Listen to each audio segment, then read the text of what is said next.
Hello दोस्तों, स्वागत है आपका मेरे यूट्यूब चैनल पर। और आज हम जिस टॉपिक पर डिस्कस कर रहे हैं वो है फाउंडेशन।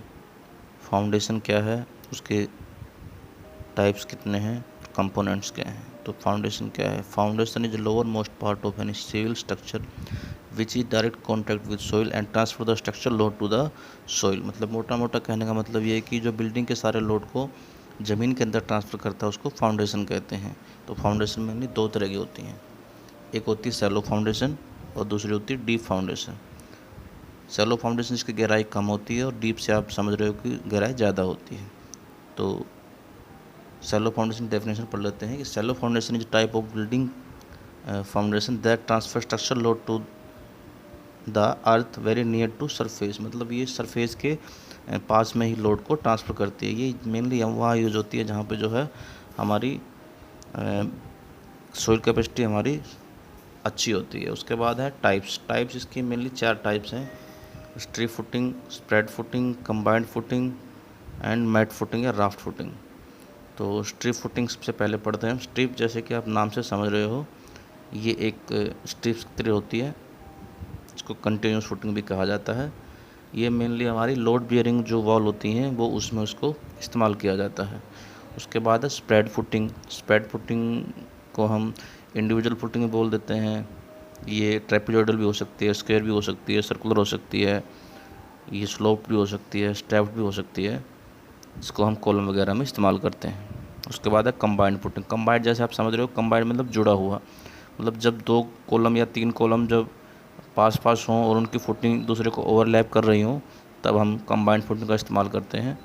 उसके बाद है मैट फुटिंग और राफ्ट फुटिंग।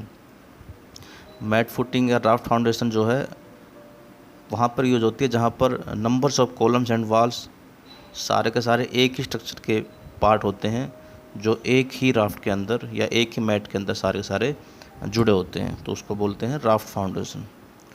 उसके बाद है डीप फाउंडेशन। अगर डीप फाउंडेशन क्या है, अगर depth of footing is greater और equal to the width of footing, मतलब अगर उसकी डेप्थ जो है विड्थ के बराबर हो या ज़्यादा हो तो उसको हम डीप फाउंडेशन बोलते हैं। डीप फाउंडेशन 3 तरह की होती है mainly: pile foundation, pier foundation और वेल फाउंडेशन। तो सबसे पहले पढ़ते हैं हम पाइल फाउंडेशन।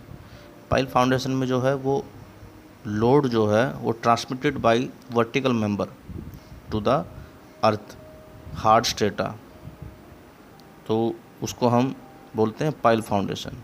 ये कई तरह की होती हैं, इसको हम कंक्रीट भी हो सकती है, वुडन की, स्टील की या कंपोजिट मटेरियल की भी ये बनी हो सकती है, जैसे आप इसमें पिक्चर्स में देख ही रहे होंगे। उसके बाद है पाइल फाउंडेशन की आगे भी क्लासिफिकेशन है। मेन पाइल फाउंडेशन ही है, इसको ध्यान से पढ़ेंगे आज। एक है on the basis of functions and on the basis of material.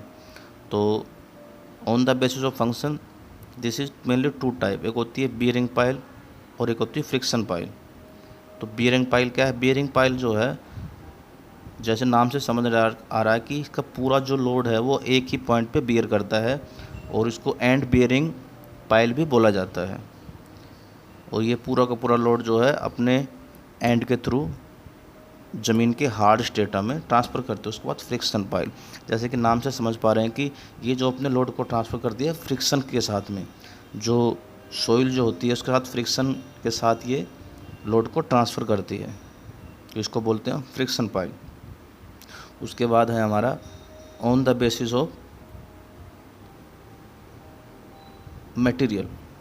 Material के बेस पे 4 तरह की होती है ये: concrete pile, wooden piles, steel pipe और कंपोजिट पाइल। कंक्रीट पाइल भी 2 तरह की रहती हैं, एक प्री कास्ट होती है, एक कास्ट इन सीटू होती है। प्री कास्ट मतलब जो हम ऑलरेडी अपने किसी प्लांट पर बना के रखते हैं और उसको फटाफट लगा के अपना तैयार कर देते हैं, उसको प्री कास्ट बोलते हैं। कास्ट इन सीटू जो है जिसको हम साइट पर ही कास्ट करते हैं, साइट पर उसकी कंक्रीटिंग करी जाती है, तो उसको बोलते हैं कास्ट इन सीटू। वुडन की होती है, लकड़ी की होती है, स्टील पाइल में स्टील की होती है, कंपोजिट में जो है वो इन सब को किसी दो को मिला के बनी होती है, या उसमें ये तीनों भी हो सकते हैं। उसके बाद है pier foundation. Pier foundation is vertical column of relative larger cross section area than pile. मतलब सिंपल जो पाइल होती है उससे क्रॉस सेक्शन एरिया उसका ज़्यादा होता है, मतलब 0.6 मीटर या 600 mm या उससे ज़्यादा जो है अगर उसका डाया होता है तो उसको हम बोलेंगे पाइल फाउंडेशन। ये लगभग पाइल फाउंडेशन के सिमिलर होती है, बट जो है इसका डाई अगर ज़्यादा हो तो उसको हम पियर फाउंडेशन बोल देते हैं। तो समझ लीजिए डाई के हिसाब से इसको दोनों को डिफ्रेंशिएट करिए। 600 तक अगर वो पाइल फाउंडेशन होगी और 600 से अगर ज़्यादा डाया है उसका तो उसको हम पियर फाउंडेशन बोलेंगे। तो पियर फाउंडेशन भी आगे दो टाइप की होती है मेनली, एक मैसनरी और कंक्रीट पियर होती है, एक ड्रिल्ड केजन की होती है। मैसनरी कंक्रीट में जो है जैसे नाम से समझ पा रहे हैं कि इसमें मैसनरी कंक्रीट यूज़ किया जाता है, और ड्रिल्ड केजन में जो है इसमें जो एक केज बना के उसको ड्रिल करा जाता है, तो उसको हम ड्रिल केजन पाइल बोलते हैं। तो ये थी दोस्तों मेन हमारी जो फुटिंग या फाउंडेशन यूज होती हैं। आगे हम इनको डीपली पढ़ेंगे, एक एक बारे में अच्छे से टॉपिक पूरा टॉपिक के बारे में इसको वीडियो बनाएंगे। तो आज की वीडियो देखने के लिए बहुत बहुत धन्यवाद, और जिन लोगों ने सब्सक्राइब किया मेरे चैनल को उनको बहुत बहुत धन्यवाद, और जिन्होंने नहीं किया है, जो चैनल पर पहली बार आए हैं, तो कृपया सब्सक्राइब करिए और बेल आइकन जरूर दबा दिए। Thank you.